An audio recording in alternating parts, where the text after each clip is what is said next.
Thank you so much for tuning into my show, William Wallace for America. Today's show, I've got what I always like to refer to as memes. You know, the things that you see when you're scrolling through Facebook and Instagram and X and all those other things. But it really is more of a collection of thoughts because from these, these memes are usually created by somebody who just has a unique thought. And they put up as a meme as a way to make it easier to read, I guess, and more comfortable to look at because it's not just a little sentence typed out. Does it make it funnier? I don't know. I didn't think about that, I guess. But the reality is, it's things that are on people's minds. And so I like to go through these and not only discuss some popular thoughts that people are thinking about today, but I go through them and comment on them because it actually is just a great way of reflecting on what is going on and even give a little bit more information because sometimes I get these memes. I do a little research, and I did that with one of them today on immigration. Today's show is brought to you by the Wellness Company. If you go to twc.health/WWFA, you get some big discounts off of items where you can exercise your medical freedom at. And I firmly suggest or believe rather that you should go check them out because they got lots of really good things for your health.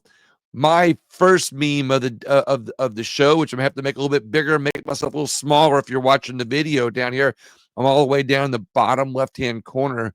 If you want to look at it, but some of these that I bring up, they really resonate with me. It's not just that they're popular, but sometimes when I look at these things, it really pops the thought, and it brings a lot of things that I want to share with you. This first one has a guy sitting back drinking coffee. Says, "Isn't it strange that after 13 years of government education, 18-year-olds can't grow their own food, build a house, or fix a car, are economically and historically illiterate, unaware of proper nutrition or how the human body actually functions, struggle with depression, zero skills on money management, investing, and tax strategy, break free, the system wants you dependent." I couldn't agree more. When I was in school, when I was in high school back in the 80s, I hate to talk about that, but yeah, it's back in the 80s. I remember probably the last of the shop classes. Back then, they were trying to take away shop and some things, and today we even see that they've removed things like PE and some basic things. They kind of convinced people, or society convinced us through the education system, that everybody needed to be a doctor or a lawyer or a engineer. And so this move towards education to keep up with China was that narrative was used as a way to convince us to redo our school systems. What I'm sharing with you is off of observation, things that I've read and just kind of followed through time. But the reality of it is they took away common sense things that also promoted work ethic. Because back then, you had to not only learn how to do things yourself, you had to use your common sense skills to be able to get things done where you didn't have to pay somebody to do it for you. Again, some of this is common sense, but the problem with society today is common sense is not as prevalent. And common sense and basic life skills are indeed a different skill set than smart people going to or becoming smart and going getting your engineering degree. I know a lot of people who are doctors, lawyers, engineers, accountants that aren't don't have as much common sense as some of the average guys that can fix a car and know a lot more of just life skills. But in this process, they've taken away work ethic. They've taken away your desire, if you will, to learn how to provide for yourself.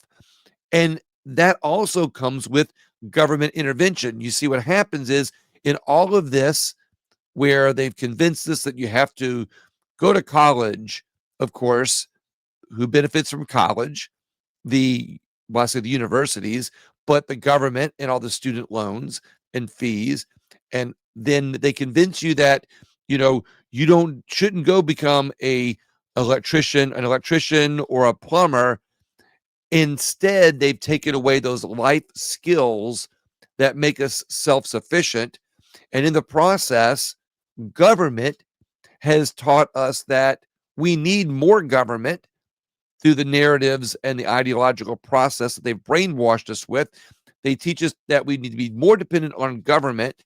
So people who would normally learn basic life skills and do very well for themselves working with their hands have been convinced that it's easier to get on the government dole, or get a government job, or be involved, or be dependent on the government. So it actually has separated our working class from our it's separated us more, separate the working class more from the middle class and from the upper class, or the people who are the highest income earners in America. It's put more division in there. And when you learn basic life skills on money management and things, you become self sufficient. You're able to take care of yourself. You don't need the government. So, was this done intentionally? Was it planned by the people that are running the show, or by the government? I don't necessarily think it was nefarious as that, as much as I think that when the system grew like this and the division became more obvious, the decision to keep perpetuating it by the government and people within the government system, or the people running the government, it became easier for them to perpetuate it, maybe not for the purpose of control, but it makes the government more needed. I don't want Notice my pause a little bit is because I don't want to sound conspiratorial.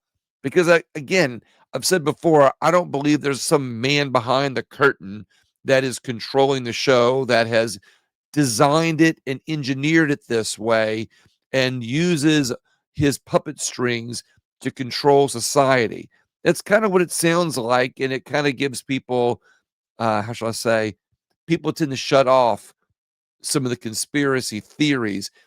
And again, it's not like I believe full hope or wholeheartedly that it is a planned project on the citizens of America, but I think that as it had maybe small parts of it, that's the way to put it, small parts of it were planned, and maybe society decided that they didn't want low income people doing things, or average people learning basic skills and making a living at things like car repair or electricians. They wanted more income earners.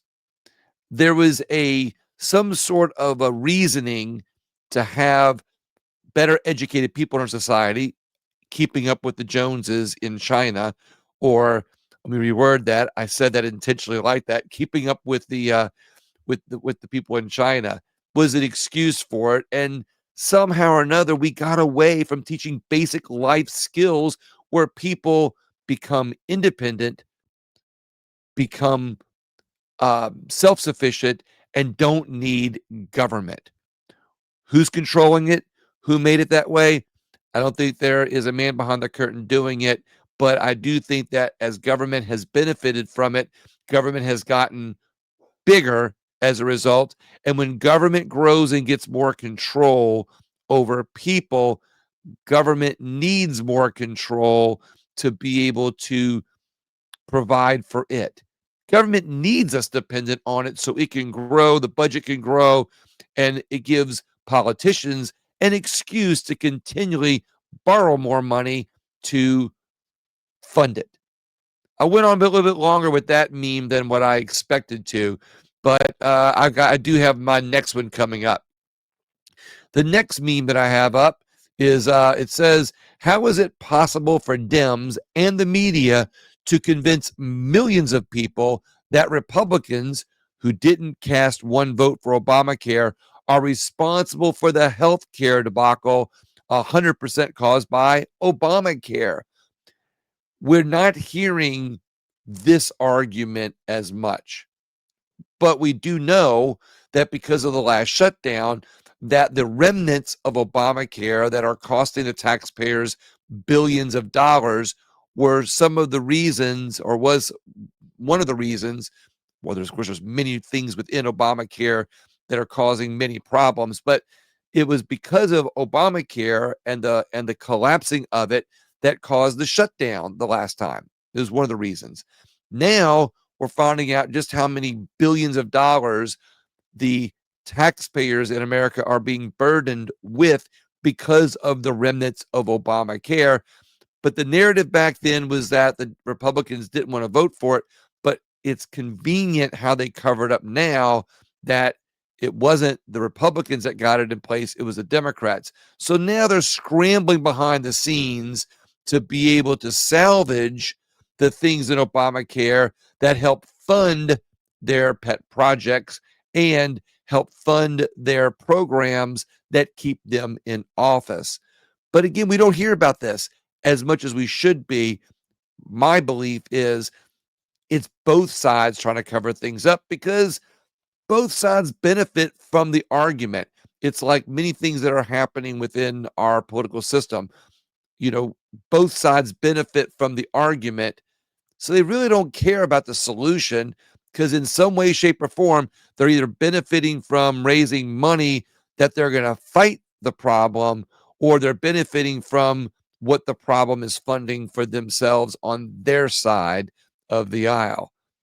My next meme up says, the further society drifts from truth, the more it will hate those who speak it. That was by George Orwell. And the timing of this is intentional because oftentimes they cover the real truth with the political narratives and the political news stories that make us, that help separate us up into our little bitty groups that kind of drift us to the sides or polarize us in a way where they benefit from lies and falseness instead of the truth. And as a result, when people speak the truth, they claim that you're a bigot, a hater, a zealot of some sort. And that's what it is. You may hear my co-host in the background. He gets a little angry whenever he hears about how much people lie, or the politicians, that is. My next meme up, it says Rand Paul drops the truth bomb on Mandami.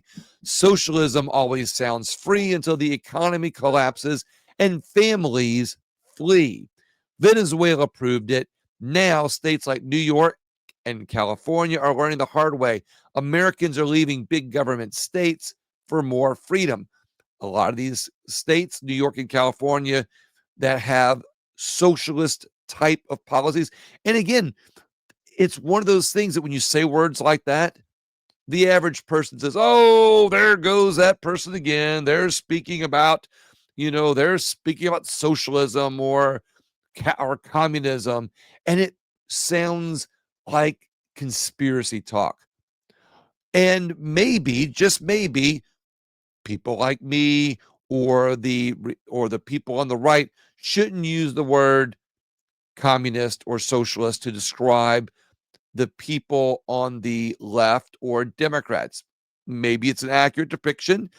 I'm not saying that it's not, but the average people think it's screaming, well, they're communists, comparing, thinking that you're calling them Hitler or Stalin or some sort of communist regime that people don't realize actually exists, but it becomes a they think it's something that is imagination, their imagination. They think it's their imagination. The stammer is because the stammer is more because I like to stop myself from saying communism or communist or socialism or socialism, because I also realize myself how I feel when people on my own side or people that I like to listen to use that terminology, because there's a mental pause, because we've learned that communism has been defeated in this world or socialism doesn't exist. But we should refer more to the policies of people that maybe mirror socialism or communism in small portions. Because the reality is there's no real true country that is using pure communism. I know, there I go again. My friends on the right are say, well, that's because it's never worked before and people just try it differently. And so it looks different from what it is. And I get that.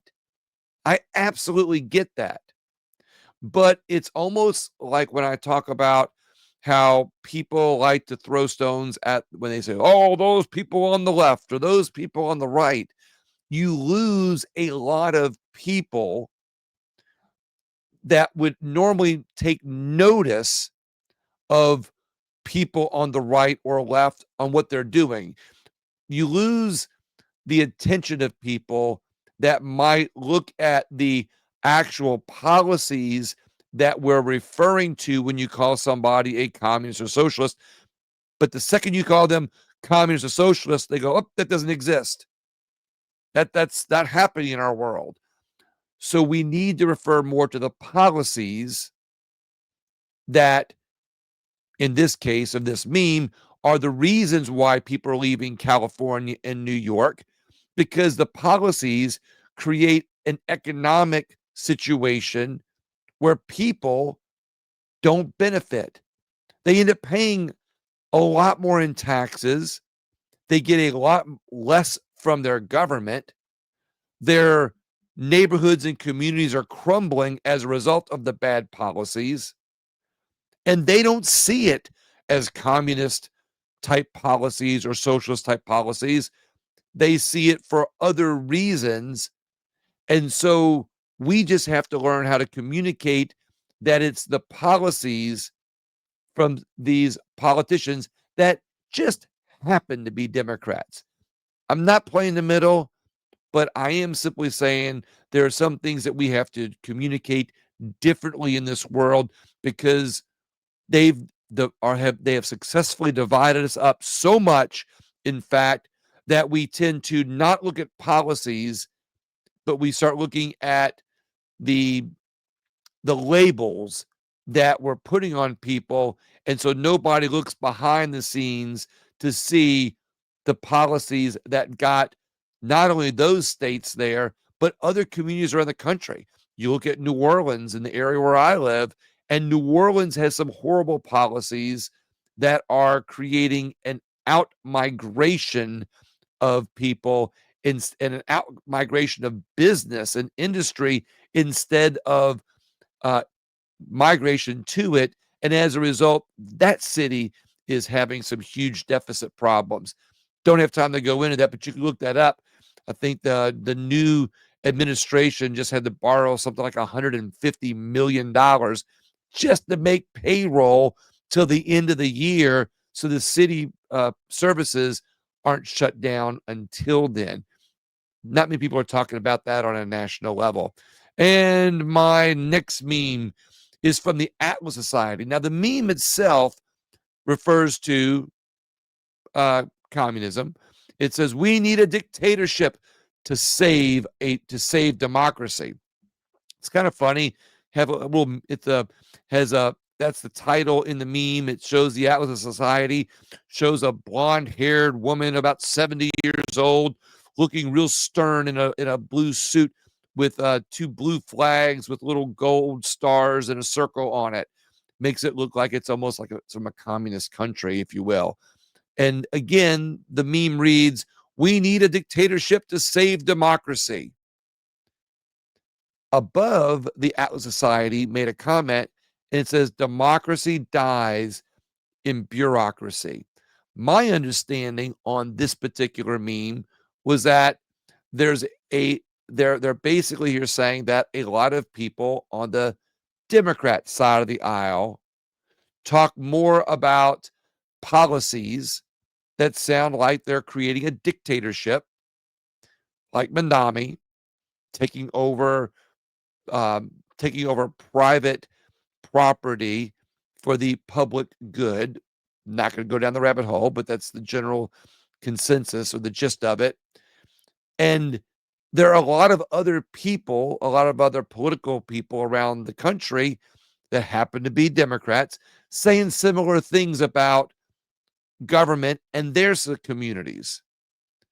But the reality is this: when everybody likes to blame politicians, which, don't get me wrong, a lot of them, most of them are to blame for the bad policies that we have been through generations of elected people, whether it's Democrats or Republicans.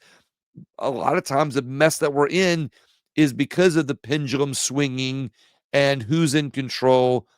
that becomes more that becomes more driven by their ideologies than by the public good or policies that promote capitalism. My point on this is, for bringing this meme up, was more about the comment that says democracy dies in bureaucracy. In America, we have done more to create bigger government and perpetuate more government than we have freedom or capitalism, or simply put, policies that not only support capitalism, but promote more freedom and liberty and prosperity within our communities. We're demanding more government. We demand, you know, our politicians to create a law or pass a law or pass a bill. They need to do this. We look at FEMA, a bureaucracy. I get it. We have disasters in our country. And so as a result, we keep demanding that FEMA rescues and bails us out in an emergency. I mean, people on the right do it as much as people on the left do it. And yet we wonder why we get FEMA coming into an area and taking control and causing delays as it did with the flooding in the Carolinas a couple years ago. And we wonder why things aren't being accomplished or being done, because we keep handing more power over to politicians and bureaucracy, and politicians that create more bureaucratic red tape. I know the bureaucracies actually create it, but the politicians create the bureaucracies, or they embolden the bureaucracies, the bureaucratic agencies in many different ways with the policies and things they're passing through government. And as a result of bigger government and more bureaucracy, we get a form of a dictatorship, because we, the people, lose our freedoms in the meantime, and we get less accomplished because we're not allowed to be free to do things like they did in the old days, when they used to teach shop and tools and car mechanics and electrical repairs and plumbing, things like that in school, or when people learn basic skills on their own because they knew that they were going to need to provide for themselves and their family, and they knew when they didn't have the skills to be an engineer or a doctor or a lawyer, but they were convinced that they had to do so through the school system, that they had to just prepare to pass the ACT and get one of those tickets to college. All right. And then, by the way, oftentimes what happens when they get forced to go to college and forced to get there, they end up a year or two later failing out of school, not because they're not smart, but just simply because they didn't have the passion to be a doctor, lawyer, engineer, when they should have had training to do something to do a skill set that they'd be better at and be able to provide for themselves. Again, when you wind and weave bureaucracy into our government and you weave it to give it more control, and you elect politicians who are going to give government more control, a form of a dictatorship, or communist type style, socialist type style policies. Maybe they're not communist. Maybe it's being done a little bit differently. We'll find that even though it's being done differently and called by another name, it won't work no matter how you rebrand it, reweave it, or rewind it. It won't work. Our country is going deeper in debt as a result of all of this because more people becoming dependent on our government and giving our politicians more control to borrow more money and spend more money based on us turning over more of our freedoms and liberties over to government is the reason we're going in the wrong direction a lot quicker. If you look at how much debt we have gotten into in just the last 13 years alone, the last 15 years, our debt is more in the last 15 years than it was in the first 200 years of our country combined. Look into that, and maybe, just maybe, you'll see that not only is our education system going in the wrong direction, but in a lot of other ways too. I'm only referring to education because I talked about it a little while ago. My next meme, and this is kind of random, it's a little bit different, but I noticed it and I wanted to make a point out of it. It says the Great Persecution, 303 to 311 AD, after died, not the new terminology they're using, but 303 to 311 AD, they killed 3,000 Christians. Nigeria, since 2009, has seen over 52,000 believers murdered. Rome was deadly, but today's persecution is far worse, and the world stays silent. Today in South Africa, Nigeria more specifically, they're slaughtering Christians like crazy. And they're not saying anything about it. But yet, when Palestinians die, the world screams to save Palestine. And now we've got a whole another distraction because you've got Jerusalem, or Israel rather, Israel uh, fighting their own war where they're retaliating against the Palestinians or Hamas, which kind of hides within Palestinians or the Palestinian civilization. And again, I know it goes into a lot more detail than that, but that's the gist of it. We all know the news story. So everybody gets distracted by that. But nobody is looking at 52,000 Christians that have been killed in Nigeria. And the list goes on and it's growing because we get told that that news story is bigger than the slaughter of Christians. Why is it getting ignored? I don't know. You tell me. What's the distraction there? No, I don't think there's a man behind the scenes that is changing up or controlling it rather. The next meme I have says, this is where I got a little more information for you. The top five U.S. presidents with the most deportations. Ronald Reagan, 1.86 million, is number 5, by the way. The number 4, we're going top 5 presidents with the most deportations. Number 4 was George W. Bush with 2 million. 3, Donald Trump, 1 million. Number 2, Bill Clinton with 2.27 million. And the number 1 is Barack Obama with 3 million deportations. Yet we're being told that Trump is deporting people like crazy. Now, I support having stronger immigration policies. But as I've said before on my show, neither side wants better immigration policies, because if they really did, they would have fixed our immigration system a long, long time ago. they kind of want it this way, the same way as a tax code, because by having it broken, they have a little bit more control over some of the things that they want to get done and a little bit more levity when they can point to the other side as being the side that doesn't want to fix it. Now,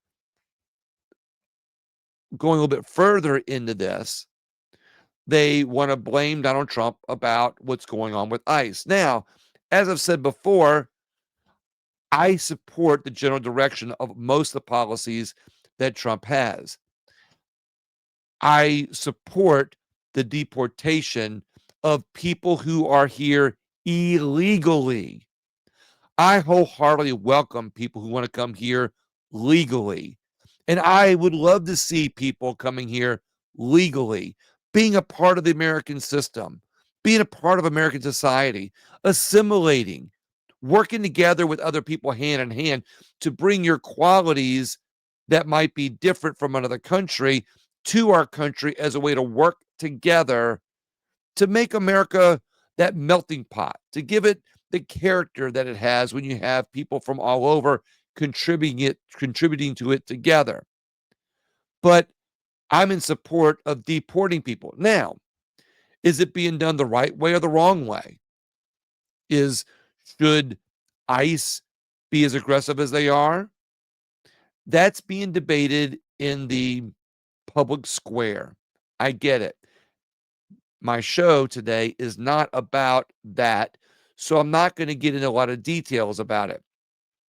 But the distraction has been to make Donald Trump look like he's just kicking everybody out.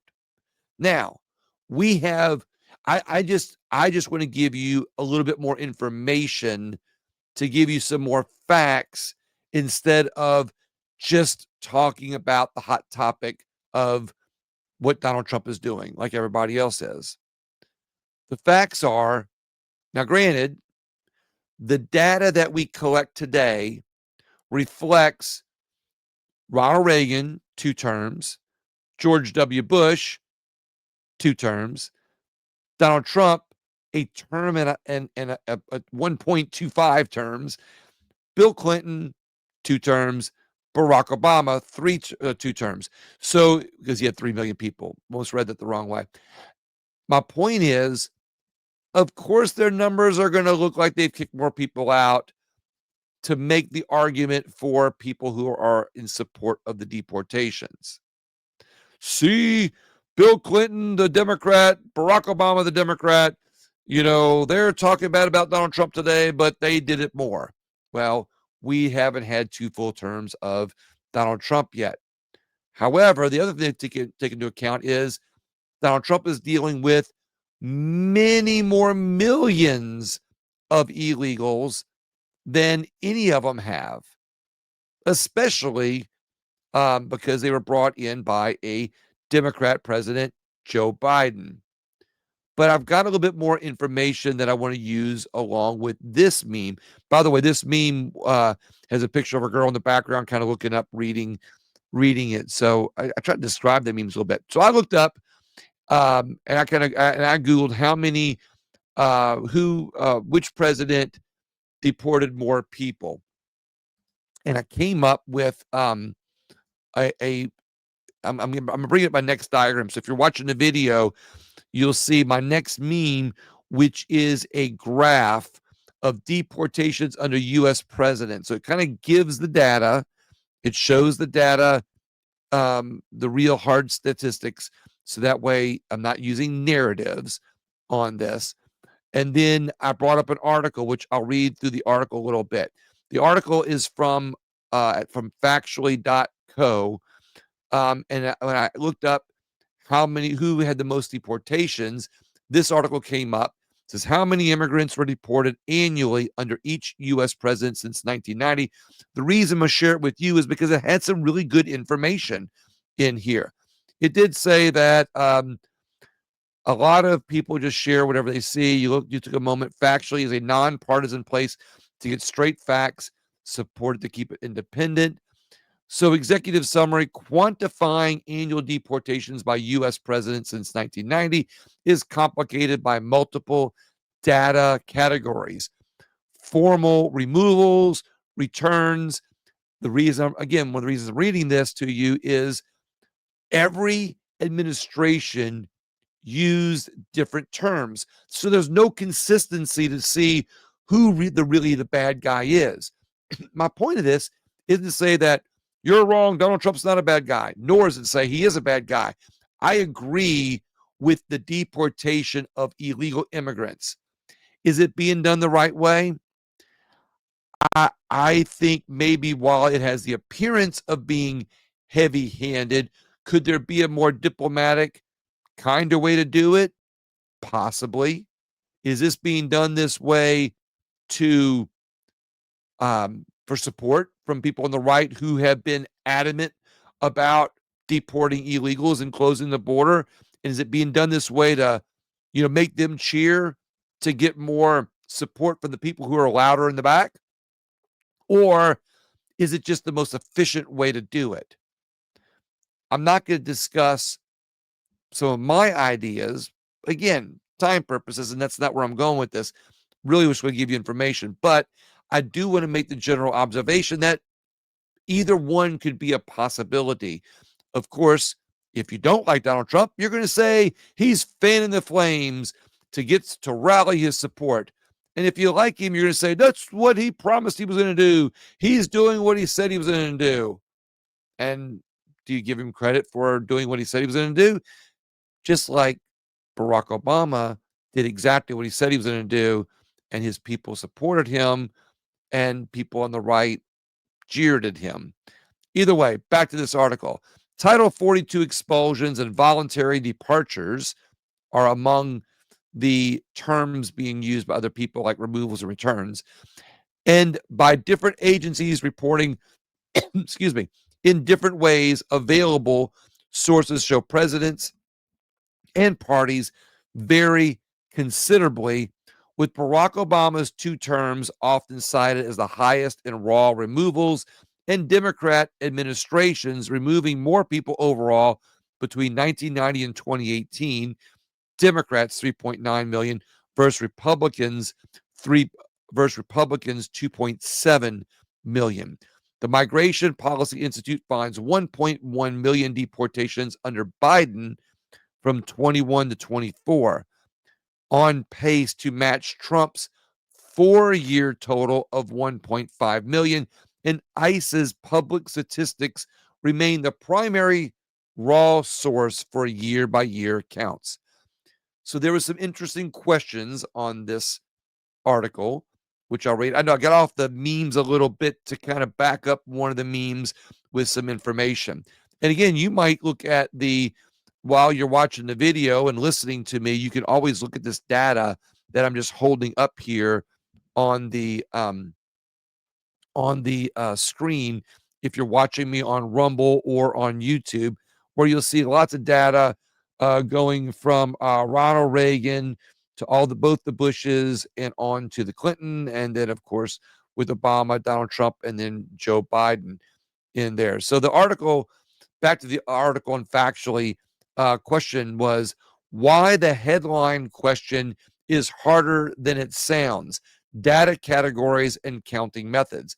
Officials use multiple overlapping measures: removals, formal deportations; returns, often voluntary departures; and expulsions under Title 42, public health removals.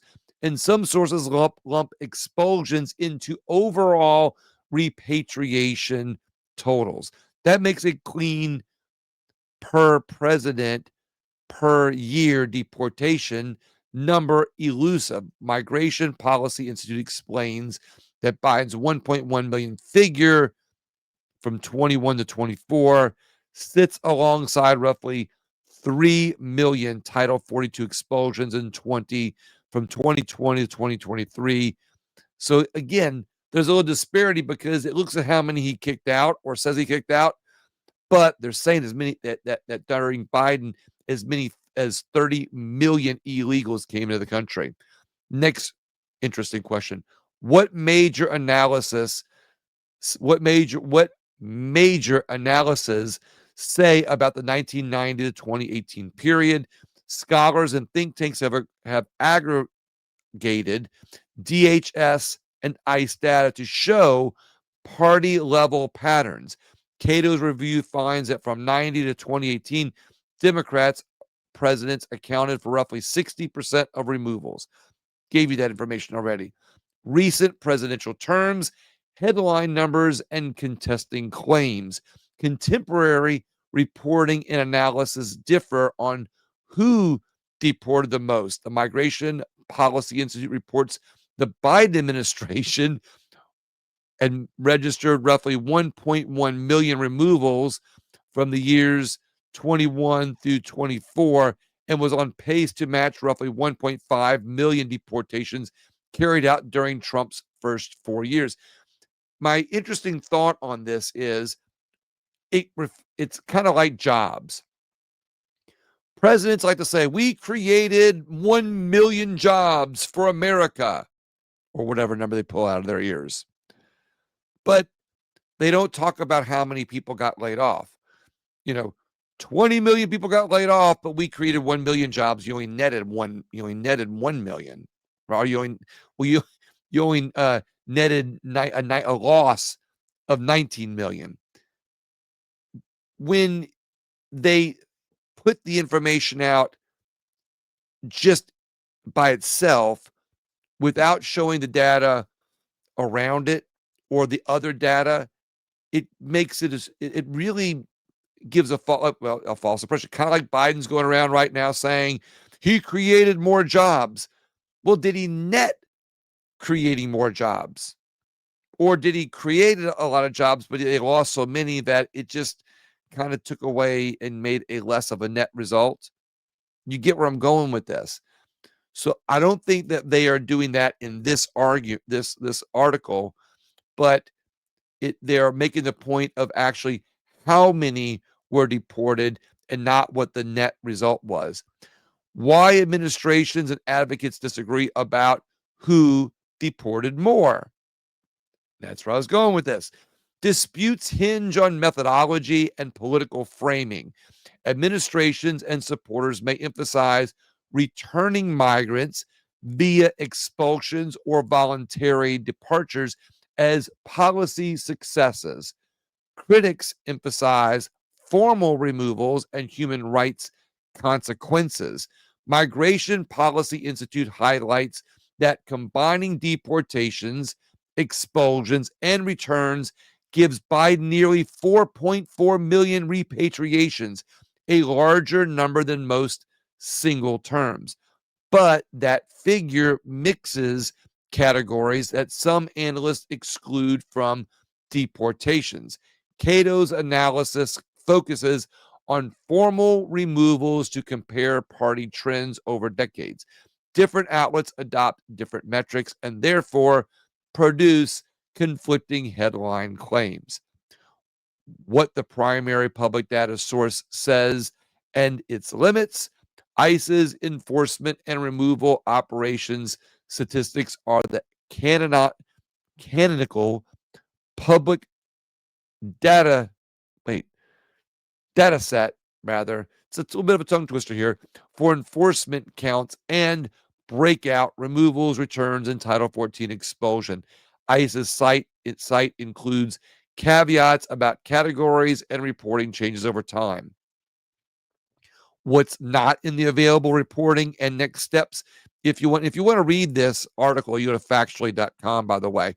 What's not in the available reporting and next steps if you want exact annual numbers. Available sources in this dossier do not provide a ready single tablet of annual deportations by president since 1990 that uses one consistent definition across years.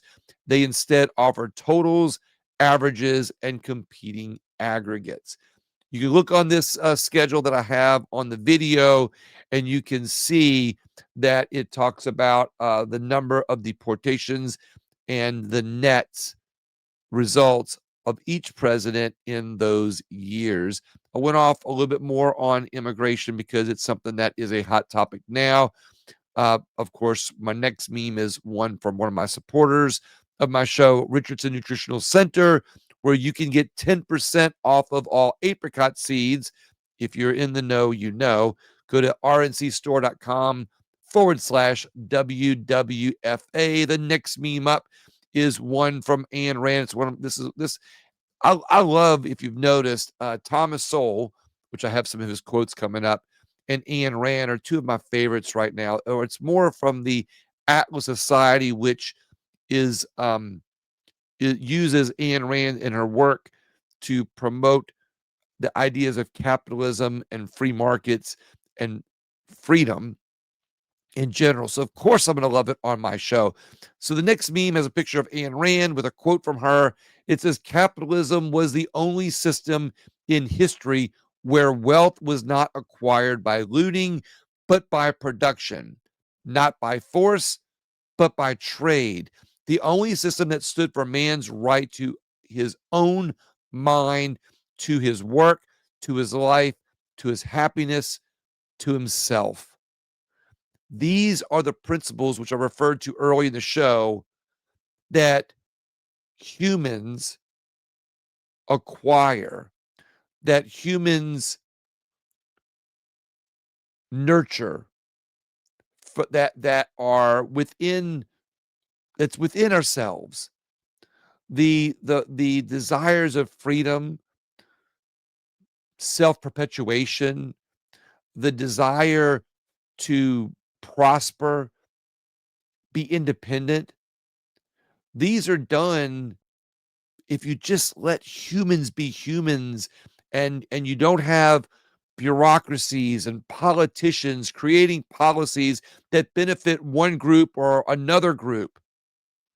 That a society will always have narratives and ideologies, but we need to work on things that take those tools away from politicians, because the more credibility we give to these guys in elected office, the more we strip ourselves of being self-efficient, of being free. The more we strip ourselves of our own desires to provide for ourselves and be independent, the more power we end up giving government and bureaucracy and politicians to take not only our wealth, but take away our ability to acquire wealth. And wealth doesn't necessarily mean that we want to be rich and powerful like everybody else. Wealth on an individual level can be as simple as being free and a lot of freedom. Wealth can be as simple as the ability to provide for yourself in a way that your family and those around you and your community is happy and prosperous.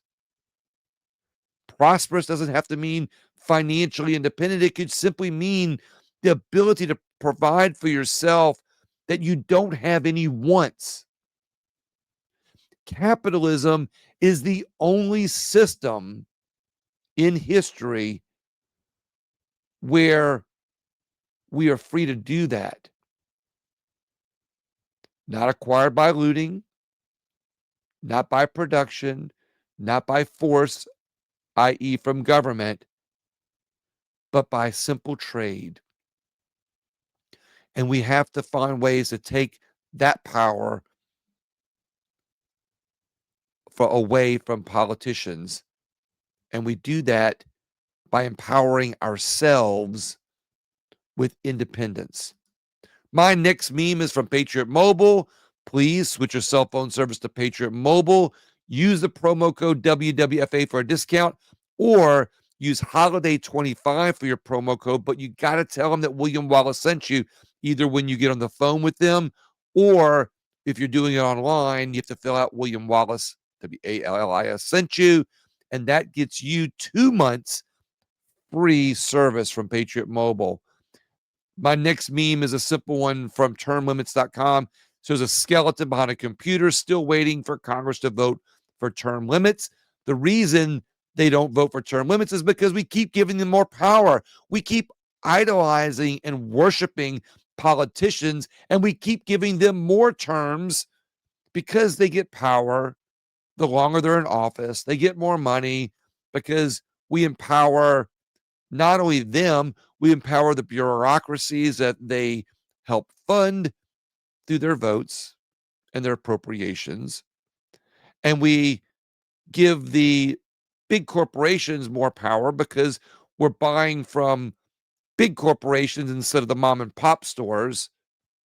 And so congressmen are never going to be forced to vote term limits for themselves because we, the people, have given them way too many terms because we don't go vote them out. Not enough people vote. I got a meme on that later, but that's part of the problem. Nobody's voting to vote them out. My next meme is one by Thomas Sowell. Of course, a picture of Thomas Sowell with a quote: "All countries that try to redistribute wealth ended up redistributing poverty." Thomas Sowell. How accurate is that? It goes back, and what I like about it, and I did this on purpose, it doesn't mention communism or socialism. I know, William, you just mentioned it. We were trying not to say it.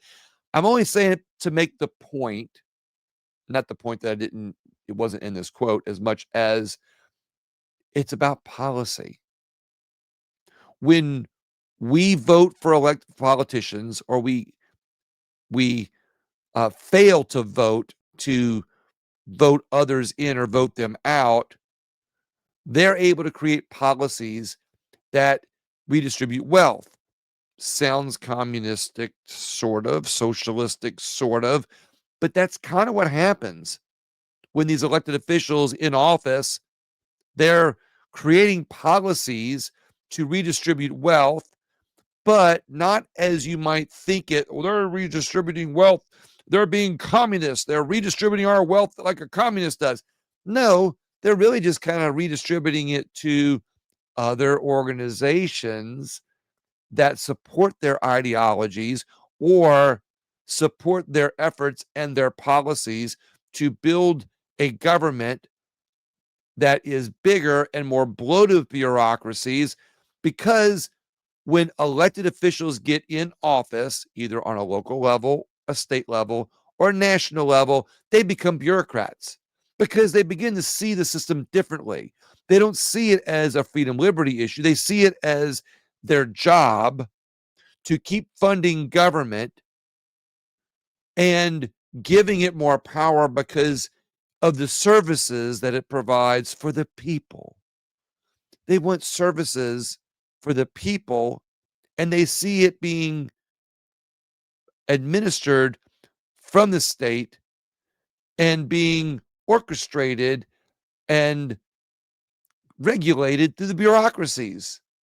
And as a result, government grows because the bigger you make it, you can't just make it smaller, because then when the services collapse on everybody who become dependent on it, society collapses.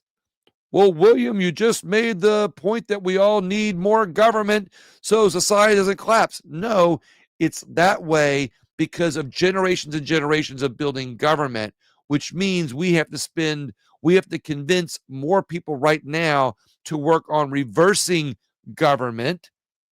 So that way, over the next bunch of generations, we can shrink government so it will survive to provide the basic necessities of what the people 250 years ago designed it to do: a government for the people, of the people, by the people. You got it. All right. My next meme is another from Thomas Sowell. It says, "Too much of what is called education is little more than political indoctrination." I should have put this meme a little earlier. I kind of had my Thomas Sowell quotes together, but this actually refers more to the first meme that I brought up today about what they're teaching in school. They're taking out basic common sense curriculum out of our school system. They're taking away a education that teaches people to be independent and how to do things on their own.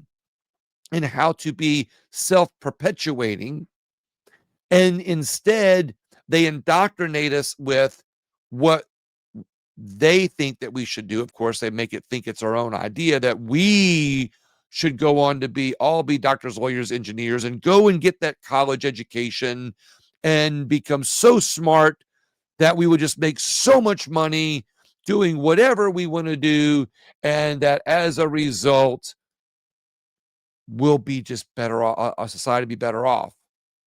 And we don't realize that in the process, we get politically indoctrinated in our education system because our Department of Education has been controlled by bureaucrats that are attaching money to curriculum that they tell the states, hey, you have to teach this curriculum to get this money and funding for your school.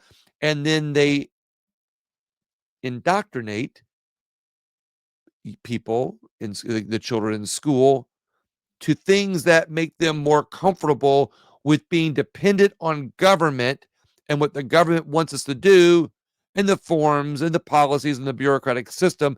So as a result, they get the political indoctrination that the government needs them to have to be able to become part of the system that gets them through school, through college, and on to being part of the system that earns enough money to be able to help fund government and rely on government and depend on government and agree with their votes to perpetuate government, because the narratives and ideologies are being used to convince us that we need more government.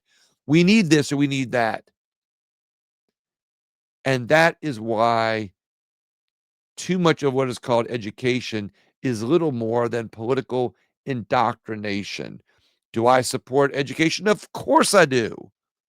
But we've gotten away from critical thinking skills, and we, instead of common sense, and we've gotten away from critical thinking skills and common sense skills, and be allowing ourselves to be more indoctrinated with what the government wants us to go in the direction they want us to go into. My next meme is My Pillow. I get you haven't heard that one in a while, but My Pillow Christmas.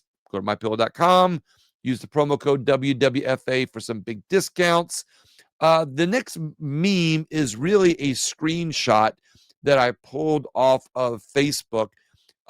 Somebody pointed out, they said, we import 595,000 barrels of oil. By the way, this picture was actually taken a few years ago. It says we import 595,000 barrels of oil per day from Russia. The Keystone XL pipeline would have produced 830,000 barrels per day. Relying on Russia oil is a choice, and it's a stupid one. Who did this? Joe Biden did it. On his first day in office, he signed the executive order to get away from the Keystone pipeline and be able to rely on Russian oil. So, who was in bed with the Russians? Was it Trump or was it Biden? Well, in this case, Biden did Russia a huge solid by buying their oil, which has helped them fund their war in the Ukraine. Of course, they're untying that now, but and we're going back a couple of years, of course. But after, so in Biden's first day, when he signed the executive order to be able to stop the Keystone pipeline, just a few years later, Russia gets to invade the Ukraine. So who's really in bed with the Ukraine? My next meme is another one from the Atlas Society. Shows a bunch of common, regular old people in a picture with it's a more of a cartoon picture with Ayn Rand. The quote from Ayn Rand is, individual rights are not subject to a public vote.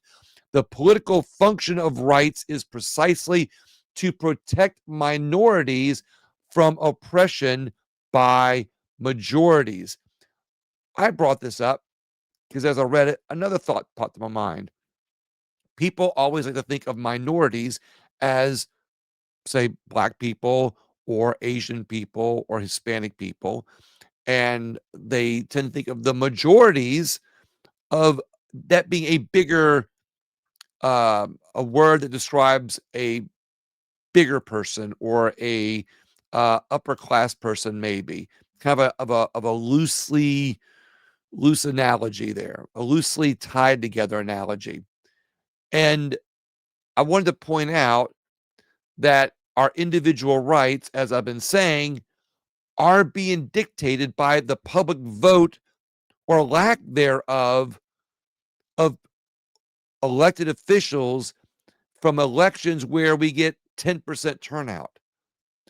Our individual rights should not be subject to our public vote. How do we untie that? Because we use a democratic form of government that elects representatives to go make votes on our behalf that we are affected by. We need to find a way to not only untie our individual rights from some of these policies that are being passed and passed mostly by elected officials who get elected because of low voter turnout instead of more people being involved. The key there is getting more people turned out to vote. But the political function of rights is precisely protected. It's precisely to protect minorities. So instead, our system has created the dependency on government by mostly minorities. And as I cleared or I explained at the beginning of this meme, and I don't mean minorities being of color, because minorities could be poor people, and we have just as many white people in poverty, if not more, than black people. But as a result, the political function of rights is supposed to be able to protect people that do not have the wealth or the money or the capital. Those mean different things, by the way. They're similar, but they don't have the ability to protect themselves with money or influence. Their rights should never be affected by a public vote. Oppressing them can only happen by the majority or people with money in a system where the public vote is controlling their individual rights. And we are only going to be able to untie that through making people aware of a growing government through the bureaucratic system orchestrated by the politicians. All right. My next slide is one that I got from somebody named Dan Hill off of X. When pondering why a country that is 38 trillion in debt would you give away $100 billion a year to other countries, I always reach the same conclusion. Foreign aid money is the easiest money for corrupt officials to steal. Agree or disagree? Think about this. These elected officials have found the best way to hide the dollar is to give it away in the form of aid. Again, another distraction or another thing that we don't see because of all the distractions. This, my friends, is why we got to put our blinders on, stop talking liberal, Democrat, Republican, conservative, stop talking communist, socialist, start talking policy, put more highlight on the actions of what these people are doing. Of course, what they're blaming, things they're blaming Donald Trump for, like blowing up boats and killing innocent people, are actions that have been done by Democrat presidents just as well. You can look it up and see the things that Barack Obama did, blowing up a wedding. And the reason I say that isn't to point fingers on who's right or who's wrong. It's to shine the light on the distractions that are keeping us away from finding the truth that empowers us and our freedoms and our prosperities as a result. My next meme up. Picture of a woman, cartoon, put her finger on her face, and it says, um, has a and she's looking to the words. It says, "Reminder: the people who are against voter ID wanted you to show vaccine papers." This My reason for bringing this meme up wasn't to talk about vaccines or voter ID. It was to point out that the not only the disparities and the ironies, but to point out the lies. How one side, they always seem to be changing. Well, they're doing this and they believed in this before they believed in this. But the reality is, elected officials and the people in power, not necessarily elected officials, the people who run the groups and fund the groups and fund the politicians, not that they're the man behind the curtain, but they're in power.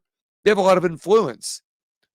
Hence the reason the other Ayn Rand meme, where our individual rights are in jeopardy because of the minorities don't have the influence that the majority has in the system that puts them more in control.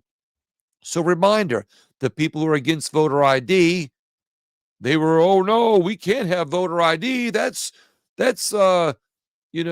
disparaging, black people. But and they use that because it's effective. It one keeps them in office. It two brings minorities to them as a voting block. Common sense for some. Problem with common sense, it's not as common in this world as we need it to be. But that being said, the same people that don't want voter ID, they wanted vaccine IDs. And it goes, while I will say that Democrats do this more, Republicans are just as guilty sometimes. It's what, look, I'm not leaving the Republican Party. Not, I still always, my ideologies and beliefs are more conservative in nature, which align publicly with a right leaning mentality. But again, as I always have to point out, especially for my new listeners, that conservative values cross all party lines. It doesn't matter whether you're black, white, uh, you know, Vietnamese, Caucasian, Mexican, whether you're a church going person or not. Conservative values know no boundaries. So it's just that people like to think that it's more of a right wing thing, but I've got Democrat friends who are more conservative natured than my right wing friends claim to be. I got people on the right that I know that, oh, I'm conservative. And I know about them and how they live their life. And I'm like, no, you're not really conservative. And I got Democrats, I'm liberal. But yet they go to church. They believe in fiscal um, responsibility. They believe in all the conservative values. Again, take away the labels and open your eyes and watch how the people that are in power, whether they're elected officials or the people that are funding the groups, find out how conveniently they change their narratives for what helps them promote their cause and get as many people in their column. The problem with that is, once they get them in their column, once they get them in their little group, people tend to stay there. They get kind of comfortable. And then they don't realize, maybe I'm more like the other group. And then they start adhering to this, and they start beating the drum. The drum gets louder, more people listen, and nobody pays attention to the facts. My next meme is another one from Thomas Sowell. Of course, picture of Thomas Sowell. The welfare state is the oldest con game in the world, which goes along with what I've been saying all this time. By the way, my meme show, I actually try to go through and create a thread of common thought. So this isn't just like I'm just pulling random memes up. I do I do try to create a common thread. The welfare state is the oldest con game in the world. Yes, Your government, our government, this government that we live in loves the welfare state because it's mostly minorities, not black, white, which it's mostly when I say again, as I explained before with Ayn Rand, minority points to people, in my opinion, that have less influence.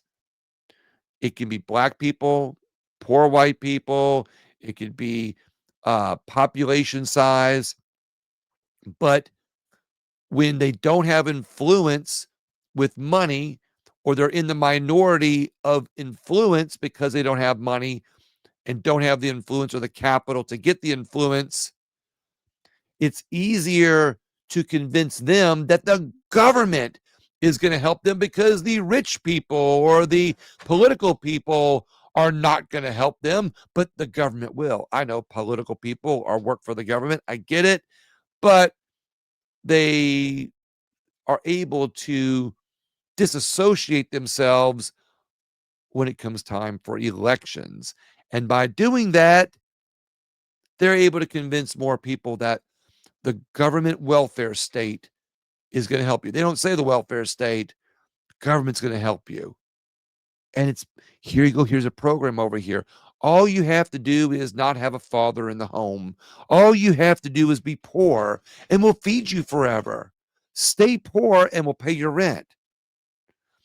How disgusting is it that the government that we're told to trust convinces us through a check in the mail that you have to have an ID to get, by the way, that it's better to stay poor so you get these checks. Then what happens to most communities is they end up going and doing illegal activities under the table or other activities under the table, i.e., not paying taxes, or in the case of illegal activities, where they get cash so they can still get their check from the government but live an alternate lifestyle. It does nothing for the independence of the human being, does nothing for their freedom. It does nothing for their personal prosperity or the prosperity of their family. It does nothing for the education that they would be better off, or the tools they would get through a great education that would help them prosper and help their family prosper. I'm coming up to the end here of the memes. My next meme says, "Okay, gang, let's see who colluded with Russia." It's the it's not Snoopy. It's Scooby Doo, and the characters of Scooby Doo in the picture, and of course they're taking off the mask as they did in Scooby Doo. It's a picture of Hillary Clinton. My reason for bringing this up is not to call out Hillary Clinton, that she was one who colluded with Russia, but the reason for bringing this up is that for so long we heard that it was, Russia is, Trump was with Russia. And again, I'm not saying this to try to get call the dog off of Russia, or I mean, I would call the dog off of Trump, or to, you know, vindicate him. The reason is simply to say that we are finding out now, finally, who was responsible for many things that they were blaming on Trump or blaming on somebody else. And the narratives at the time distracted us from many truths that we knew then, but we're seeing now because the other narratives are distracting us while they were revealing these other ones, because they realize that they can't hide it forever. It can only be hidden for so long. The cat gets out of the bag eventually, but if they create enough distractions, the other things that get revealed won't look as bad as they are and would have been had they been seen at the time that they were happening. And my last meme on my show that I want to point out today is I got this off of Twitter, or X rather. It's a meme. If you look on my Rumble show, you'll see it says, "You bought a lottery ticket, huh? Rushed out there and grabbed one in hopes it could make your life better. Even though your one ticket might not win, You did it anyway because it's worth a shot, right? Well, so did you vote? The point of this meme says it all. People will buy a lottery ticket to change their life, even though they know that they're probably not going to win. The chances are low, but they do it in hopes that it's going to change their life, that they're going to win.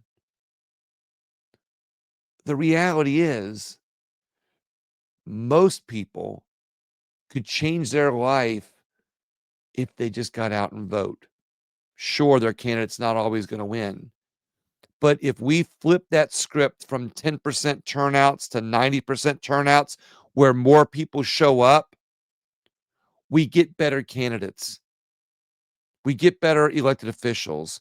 We get better policies because you get a consensus of more people and more of the average people than you do the people who are just involved or are in the majority of people with influence because they know how important it is to get out there and vote. Because when you don't vote, a ballot harvester may get your vote, maybe not. If you don't vote, the elected officials know 90% of people don't care. So nothing changes because they know nobody is showing up to vote. Meanwhile, they create a lottery system where everybody goes out and votes with their dollar, and they get in government and bureaucracy gets most of that money and perpetuates government. And of course, the politicians promise you that that lottery money is going to go to education. It's going to go to better schools. It's going to go to more police. And meanwhile, we don't get that. And we don't get that because we will go run to the store to buy a lottery ticket every week. We will run to the store to go buy a lottery ticket every week, a couple lottery tickets every week, but we won't go once every 6 months or once a year to vote. And we complain about how things aren't changing, but you'll go every week to vote in hopes that you'll change your life. Love this meme. Devin Sawa is the name, at Devin E. Sawa is where it was. My co-hosts are reminding me that the show time is over. We got to go. And I appreciate your time on here. Please go visit the Wellness Company. Go visit Patriot Mobile. Go visit RNC Store. I've scrolled across a lot of my sponsors at the bottom on the video, and I would be honored and grateful if you gave them some business. Let them know I sent you, especially Bond Arms. Go to bondarms.com, send them an email that I sent you. I will have my next show up very soon. I know I'm a little erratic sometimes on the dropping of my shows. I got a bunch of shows coming up. Had a lot going on. Maybe I'll share that with you later. Thank you so much for your time. I'd be grateful if you shared the show with somebody else that you think you want to get more involved or that would love the show. Have a great day. God bless you, and God bless America.